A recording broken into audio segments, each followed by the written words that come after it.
Bonjour. Tout d'abord, je tenais à vous remercier, madame, d'avoir bien voulu participer à l'évaluation de ce travail. Alors, aujourd'hui, Ahmed et moi, on va voir un petit récap et on va appliquer ce que nous avons vu dans les TP et sûrement dans le TP du déploiement, la connexion avec DB2 et le TP GMS Sender and Receiver. Donc, tout d'abord, nous avons dit que le WebSphere est un ensemble d'outils basés sur Java DBM qui permet aux clients de créer et de gérer des sites web professionnels. Nous avons dit aussi que l'outil WebSphere est un serveur d'application qu'un client peut l'utiliser pour connecter les utilisateurs du site web aux applications Java et aux servlets.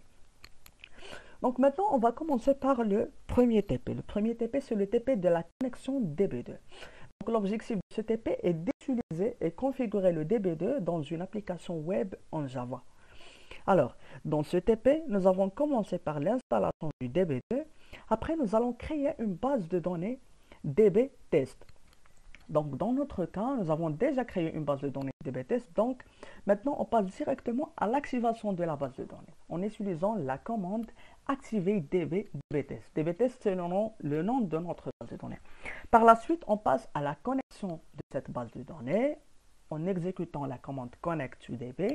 Après, nous avons créé une table user qui contient deux champs, un champ email et un autre password pour pouvoir tester la connexion.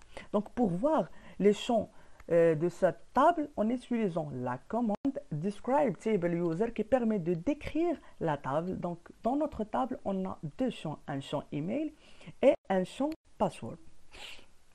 Donc, après la création de la base de données, l'étape suivante est de faire la configuration du projet dans Eclipse et le déploiement pour tester la connexion. Donc, tout d'abord, il faut importer les jars. Donc, on va ouvrir Eclipse. Donc, exactement. Donc, nous avons importé trois jars.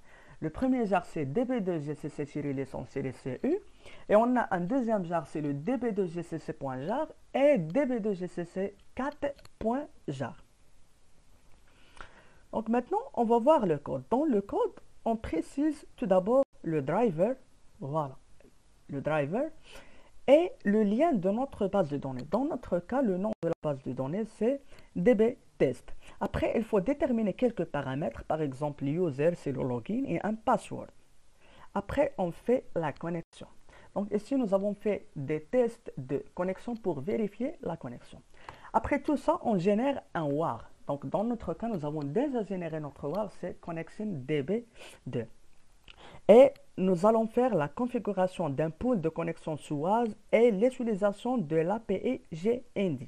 Donc, on va ouvrir WebSphere et voilà, ressources, GDBC, fournisseur.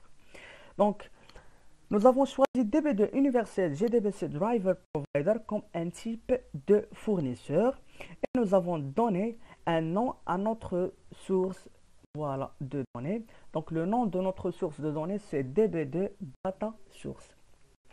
La dernière étape est le déploiement du fichier WAR qui contient le code source qui sera exécuté pour tester la connexion de la base de données DBTest. Donc on va voir le déploiement dans notre application. Voilà, Application Enterprise. Et voilà, notre projet WAR est déjà déployé. C'est DB2 Connection. Mais malheureusement, on ne sait pas pourquoi il ne marche pas. Ce problème est déjà, nous avons déjà ce problème dans le TP, mais on ne sait pas c'est quoi exactement, pourquoi il ne marche pas. Nous avons déjà testé la connexion et malheureusement aussi la connexion ne marche pas. Voilà, tester la connexion. Donc, on va cocher cette case et voilà. On a un problème, mais on ne sait pas. Mais l'essentiel, nous avons déjà suivi toutes les étapes nécessaires pour effectuer ce TP et tout ça marche très très bien. Maintenant, passons au deuxième TP, le TP JMS. L'objectif de ce dernier est d'implémenter le mode de messaging point-to-point avec WebSphere.